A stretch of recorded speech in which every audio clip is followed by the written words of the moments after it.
c'est Anaïs Théviot qui va introduire cette séquence. Alors Anaïs Théviot est sociologue et maître de conférences en sciences politiques à l'Université catholique de l'Ouest. Elle consacre ses travaux au militantisme partisan en ligne et aux stratégies numériques des différents partis politiques. C'est ainsi que, par exemple, elle a étudié en profondeur les différentes campagnes présidentielles des équipes républicains et démocrates aux États-Unis. J'espère que vous avez une boule de cristal, Madame Théviot, pour nous donner le résultat, mais je n'en suis pas tout à fait sûr. Vous avez également étudié la campagne numérique de Jean-Luc Mélenchon en 2017 et également la campagne numérique de la primaire de la droite et du centre en 2016, pour montrer quelques exemples de ce que vous avez travaillé. Alors donc, à travers ces exemples, vous voyez que Anaïs Théviot n'a pas travaillé spécifiquement sur l'agriculture, mais justement, c'est ce qui nous intéressait de voir comment vos travaux peuvent éclairer nos débats d'aujourd'hui. Je vous laisse la parole, Madame Théviot. Merci beaucoup. Je suis ravie d'être parmi vous pour ces rendez-vous de l'agriculture connectée. Donc, effectivement, moi, je vais vous parler de la politique connectée. C'est quelque chose que je travaille depuis pas mal d'années et il y a pas mal de parallèles qui peuvent être faits avec l'agriculture connectée. Et justement, je vais vous parler des campagnes, pour le coup, des campagnes politiques, des campagnes électorales. Donc, je vais partager mon écran pour que vous puissiez voir aussi le diaporama. Voilà. Donc, l'idée pour moi, c'est de revenir sur 10 ans d'enquête. Alors, effectivement, ça fait 10 ans que je travaille sur ce couple numérique et politique. En 2020, on a 85% des Français qui sont connectés à Internet. Donc maintenant, on ne se pose plus la question. C'est clair que le numérique est entré dans les manières de fonctionner, de vivre dans tous les champs, y compris le champ politique, mais dans tous les champs de la société. Alors, je vous ai mis une citation qui m'amuse dans ce contexte, effectivement, de la campagne américaine, avec le directeur de campagne de John Kerry, donc on est en 2003, qui disait « Il n'y a pas un foutu vote à gagner sur Internet ». Alors, ça peut paraître complètement invraisemblable, dépassé, il y a 20 ans presque, aujourd'hui avec les tweets compulsifs de Donald Trump, mais c'est vrai que c'est finalement assez récent, cet usage frénétique du numérique en politique. Donc aujourd'hui, c'est vrai qu'il est difficile de faire campagne sans créer un site Internet, un blog, une page Facebook pour mettre en scène le candidat en ligne et accroître sa visibilité. Alors, en l'espace de 10 ans en France, on est passé d'un web totalement statique avec la diffusion finalement en ligne de tracts papier à des live tweets, à des repost parties, jusqu'à des Facebook live interactifs, à l'usage de YouTube. Donc voilà, le numérique s'est intensifié, son usage s'est intensifié dans une logique de monstration de la modernité. Et moi, ce qui m'intéresse dans cette intervention, c'est finalement s'interroger sur qu'est-ce que ça change dans la société, dans le monde politique. Est-ce que ça amène des nouvelles manières de s'engager, des nouveaux profils sociologiques de militants? Est-ce que ça permet de renforcer l'engagement? Est-ce que les institutions partisanes, les partis politiques voient d'un bon œil l'arrivée de ces outils interactifs? Est-ce qu'ils les utilisent vraiment pour toute leur potentialité? Parce qu'en même temps, il y a peut-être des craintes du fait que ça soit pas totalement contrôlable. Est-ce que ça peut aussi apparaître comme un danger pour la démocratie, au sens où on voit de tout sur les réseaux sociaux, presque un défouloir? Donc, c'est des questions que je vais essayer d'aborder au regard des travaux que j'ai pu faire, hein, parce que je voulais vous montrer aussi que ça s'appuie sur des enquêtes sociologiques. Donc, mon propos va s'appuyer principalement sur 2 enquêtes empiriques que j'ai pu réaliser dans le cadre de l'élection présidentielle de 2012 et de celle de 2017.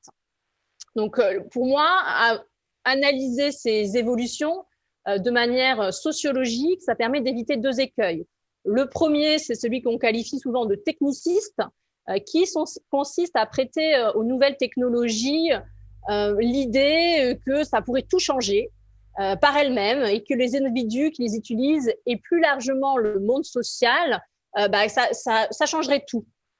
À la fois en positif, c'est-à-dire une communication plus directe, plus participative, et aussi en négative, on le verra avec les fake news.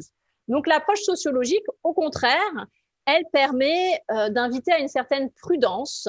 On va dire que si, lorsqu'il s'agit en fait de questionner les effets des technologies sur les comportements des individus, si effet il y a, ils sont toujours diffus, indirects et difficilement objectivables, puisque les internautes ne sont pas des individus vierges de toute représentation et de toute croyance. Lorsqu'ils se connectent sur la toile, ils ont aussi un profil sociologique, ils ont un rapport aux politiques particulier, ils ont une forme de participation en ligne qui peut être variée. Donc voilà, il faut prendre en compte ces éléments, et souvent on entend dans les médias, les médias vont parler des internautes comme une catégorie homogène. Ils vont dire les réseaux sociaux pensent que. Et ça, il faut faire attention à cette affirmation, à cette manière de parler qui, pour moi, n'a guère de sens. Et dans le même temps, on a un deuxième écueil à éviter, c'est celui de penser que ça ne change rien, le numérique. Donc, supposer que le numérique ne change rien dans le fonctionnement du champ politique, de la société, de l'agriculture, ça a un autre écueil à éviter. Alors, pour le plan, donc je vais venir sur 3 points. Je vais essayer déjà de remettre un petit peu en contexte l'usage du numérique en politique assez rapidement, en l'espace de 10 ans. Ensuite, je vais vous proposer un questionnement autour du numérique comme est-ce que c'est simplement un outil de com', et est-ce que ça va plus loin? Est-ce que c'est aussi un outil de mobilisation, un outil stratégique? Et qu'est-ce que ça change finalement dans les manières de faire campagne? Alors, les prémices du web en France, on est autour des élections municipales de 2001. Alors, ça reste vraiment des prémices, parce que les élections locales, alors on l'a vu avec les municipales dernièrement, les municipales de 2020. On a eu une injonction à utiliser le numérique dans ce contexte sanitaire particulier pour privilégier la distanciation sociale. Mais en 2001, on avait finalement, 20 ans plus tard, moins de 1% des listes qui étaient présentes sur le web. Donc c'est assez peu. On voit le changement. Aujourd'hui, au moment des élections municipales de 2020, toutes les listes avaient au moins un compte Facebook, parce que ça a un coût assez marginal. Et il n'y a pas besoin d'avoir une professionnalisation forte dans le domaine du numérique pour ouvrir un compte. Mais en 2002 déjà, avec la campagne présidentielle, à l'échelle nationale, là, le numérique est beaucoup plus présent dans les outils de communication qui sont proposés. Tous les candidats ont un site internet et proposent par exemple le téléchargement de leur tract ou de discuter avec les électeurs. Je vous ai mis l'exemple d'une newsletter datée du 22 mars 2002 dans laquelle Lionel Jospin, qui était candidat à cette élection présidentielle de 2002, qui affirme que présider autrement commence par faire campagne autrement et qu'Internet était, selon lui, un des moyens de faire campagne autrement. 2004, 2 ans plus tard, c'est les régionales. Donc c'est le numérique, en fait, les évolutions numériques, les nouveautés numériques sont rythmées par les campagnes électorales. Donc 2004, là, on a un usage des blogs qui permet une communication, soi-disant en tout cas, plus directe entre gouvernants et gouvernés. Le candidat va s'exprimer à la première personne et va ainsi mettre en scène sa communication politique. 2005, le traité européen, et c'est là où il y a une prise de conscience des enjeux potentiellement stratégiques du numérique, puisqu'il y avait une prise de position dans les médias traditionnels en ligne, dans la presse écrite, plutôt pour le oui. Dans les candidats, les prises de parole majoritaires étaient aussi pour le oui. Et il y avait pourtant un grand nombre de blogs en ligne qui mettaient en avant l'argumentaire pour le non. Et c'est le non qui l'a emporté. Et c'est à ce moment-là qu'il y a eu une prise de conscience que potentiellement, le numérique peut avoir des effets sur le vote. 2006, l'adhésion sur Internet. Donc là, c'est au cœur des partis politiques. L'envie, alors ça a été décidé lors du congrès du Parti socialiste du Mans en 2005, de proposer aux adhérents avant, il fallait aller en section pour demander sa carte au parti, donc se déplacer. Et là, c'est une adhésion qui peut se faire par Internet à moindre coût, 20 €, dans l'idée d'essayer de renforcer l'engagement partisan, parce qu'il y avait de moins en moins d'adhérents, d'essayer d'amener plus de masse militante dans la perspective de l'élection présidentielle de 2007. Alors ça a marché, puisqu'on a eu à ce moment-là près de 75 000 nouveaux adhérents au Parti socialiste avec l'ouverture de cette adhésion en ligne. Et ça a permis à Ségolène Royal de l'emporter. En même temps, l'emporter pour la primaire du Parti socialiste. En même temps, ces nouveaux adhérents ont été assez peu ont été mal accueillis, on va dire, au sein du Parti socialiste, dans les sections. Il y a eu des tensions et cette volonté d'ouvrir le Parti socialiste, on voit bien qu'elle a bouleversé les équilibres internes et ça a pu poser des questions. Est-ce que c'était des vrais adhérents? Est-ce que ce n'étaient pas des adhérents low cost, des adhérents en ligne, des adhérents déconnectés du terrain? Désir d'avenir, donc c'est l'élection présidentielle de 2007 qui s'est axée sur le participatif avec une volonté d'une dynamique participative avec la campagne de la candidate Ségolène Royal qui a mis en place un site dans lequel les citoyens pouvaient entrer leurs idées pour le futur programme. Donc il y a eu 135 000 contributions, donc c'est assez important, c'est un succès pour cette plateforme en ligne, mais en même temps il y a eu beaucoup de critiques parce que toutes ces propositions ne se sont pas évidemment retrouvées dans le programme de la candidate et les citoyens, les internautes qui ont participé se sont sentis lésés. Donc, il y a toujours un questionnement entre l'illusion du participatif, c'est ça qui a été un peu mis en avant comme une accusation qu'elle surfait sur la vague du participatif pour se donner une bonne image et qu'ensuite, dans le programme, c'était peu visible. En 2010, donc dans la perspective de l'élection présidentielle de 2012, les partis politiques ont conscience qu'il faut utiliser de plus en plus le numérique et notamment les réseaux sociaux qui commencent à apparaître. Alors on est vraiment dans quelque chose encore des prémices des réseaux sociaux à ce moment-là. Le Parti socialiste, l'UMP, le MoDem, le Nouveau Centre, tous ces partis politiques ont décidé de créer leur propre réseau social partisan parce qu'il y a cette envie d'essayer de contrôler quand même au maximum ce qui se dit en ligne.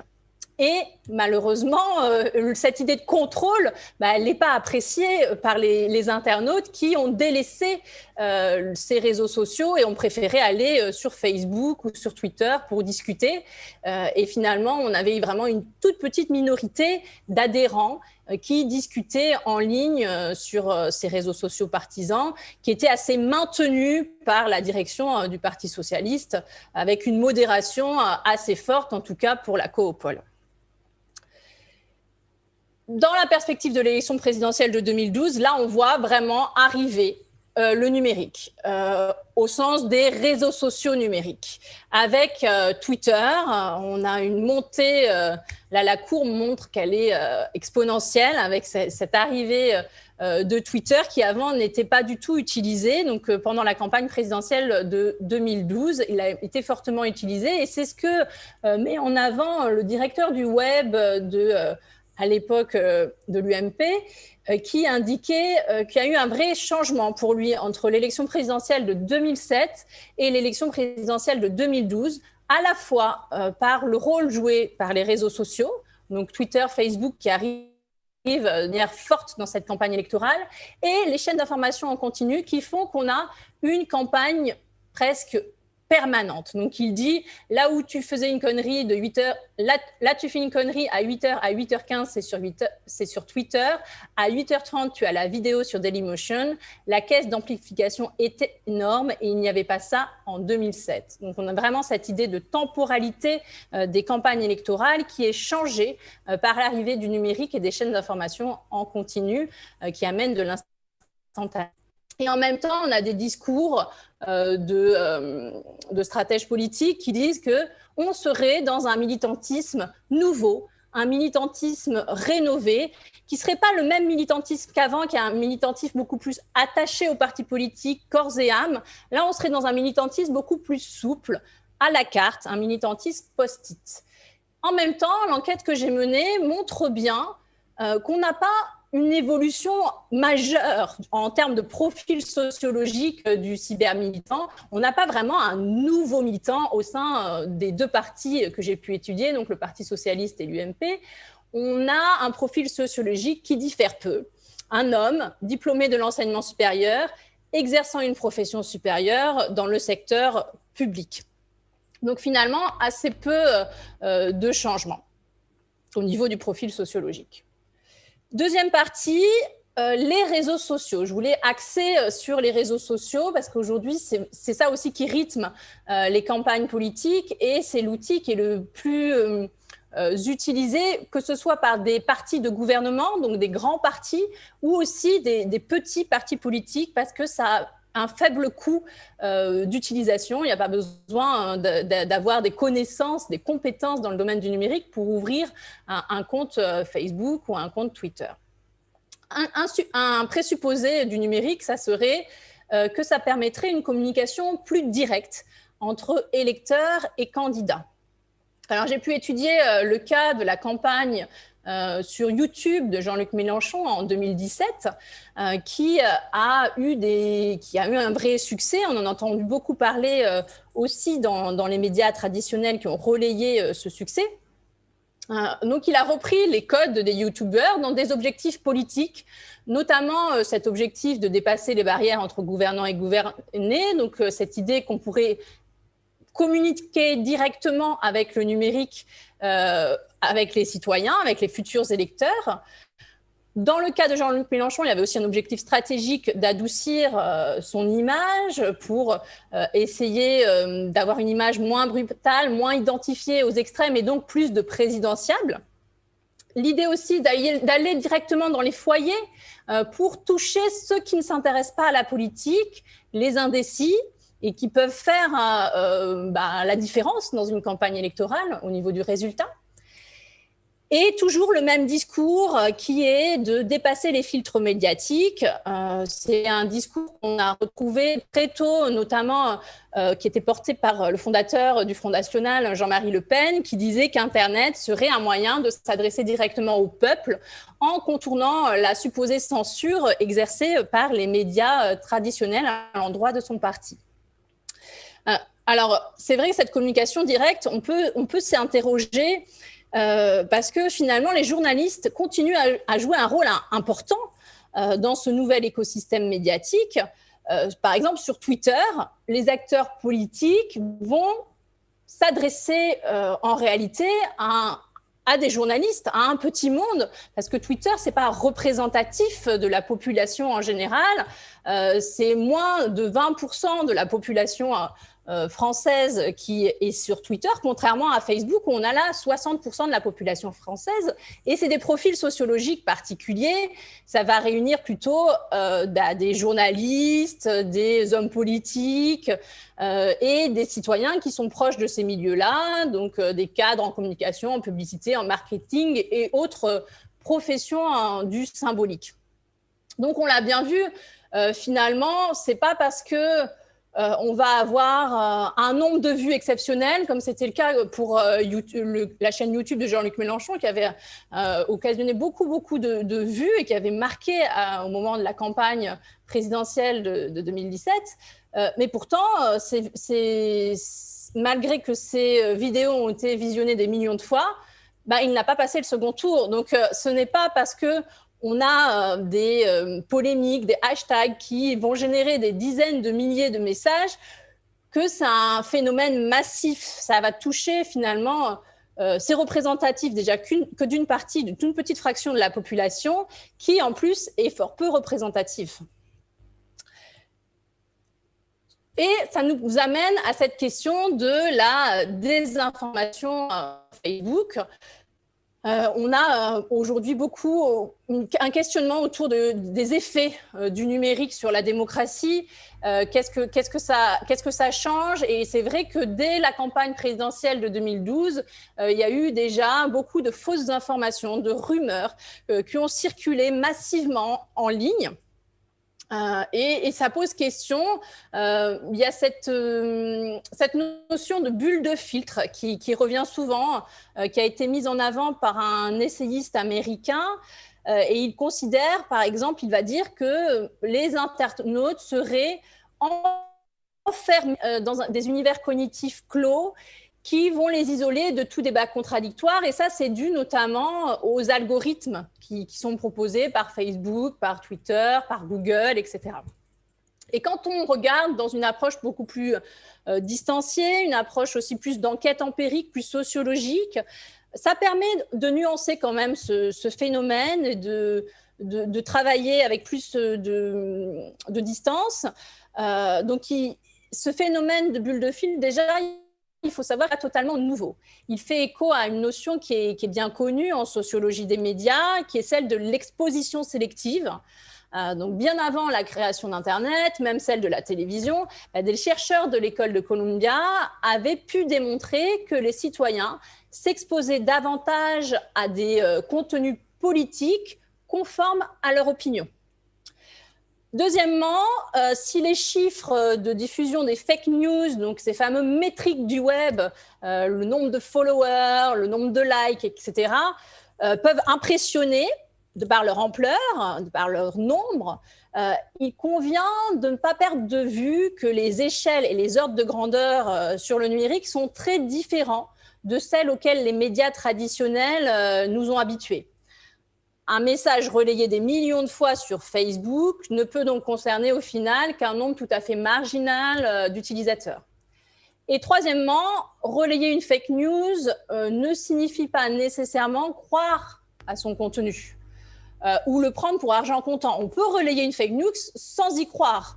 Les internautes sont capables de négocier le sens de ces biens informationnels, qu'ils manipulent, qu'ils arrivent aussi parfois à détourner, à mettre en dérision, parce qu'ils peuvent relayer une fake news juste parce qu'ils trouvent que c'est drôle, que c'en est tellement énorme qu'ils trouvent ça drôle. Et ça peut aussi être utilisé à des fins stratégiques, à des fins politiques. Et la fake news, en fait, il faut savoir aussi d'où elle part. Elle parle souvent de milieux parfois radicaux, parfois aussi très politisés, dans un objectif, dans une stratégie politique, et dans le cas des campagnes électorales, d'une campagne négative qui vise à déstabiliser l'adversaire. Donc ces éléments-là, il faut aussi prendre de la distance sur ces fausses informations. Et dernier élément, c'était sur le questionnement autour des nouvelles formes de militantisme. Alors, sur la campagne américaine, j'aurai le temps d'en parler peut-être lors de la table ronde, donc je vais rapidement passer dessus. L'idée que je voulais mettre en avant ici, c'est que dans les campagnes françaises, on s'inspire souvent des campagnes américaines, et c'est quelque chose qui est un peu mis en avant même dans les outils de communication.